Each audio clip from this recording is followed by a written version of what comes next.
হিজবুল্লাহকে নিরস্ত্র না হওয়া পর্যন্ত লেবানন ছাড়বে না ইসরায়েল, এই মন্তব্য করেছেন কাটজ। ইসরায়েলের প্রতিরক্ষা মন্ত্রী কাটজ তিনি এটা আসলে বলেছেন। তিনি বলেছেন যে লেবানন থেকে ইসরায়েলি সেনা প্রত্যাহারের বিষয়ে মার্কিন প্রেসিডেন্ট ডোনাল্ড ট্রাম্পের বক্তব্য প্রত্যাখ্যান করেছেন ইসরায়েলের প্রতিরক্ষা মন্ত্রী ইসরায়েল কাটজ। তিনি বলেছেন, হিজবুল্লাহ সম্পূর্ণ নিরস্ত না হওয়া পর্যন্ত ইসরায়েলি বাহিনী লেবানন অবস্থান করবে। বৃহস্পতিবার 9 জুলাই সংবাদ মাধ্যমে আল জাজিরার এক প্রতিবেদনে এই তথ্য জানা গেছে।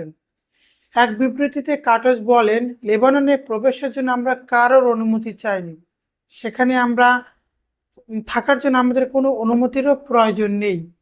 গ্যালারির বাসিন্দা ইসরায়েলি নাগরিকদের নিরাপত্তা নিশ্চিত করা আমাদের অধিকারও এবং দায়িত্ব। এর আগে বুধবার ট্রাম্প বলেছিলেন তার বিশ্বাস ইসরায়েল লেবানন থেকে সেনা প্রত্যাহার করবে। তবে প্রধানমন্ত্রী বেঞ্জামিন নেতানিয়াহু এবং দেশটির অন্য কর্মকর্তারা বারবার জানিয়ে আসছেন যে হিজবুল্লাহকে সম্পূর্ণ নিরস্ত না করা পর্যন্ত সেনা প্রত্যাহার প্রশ্নই আসে না।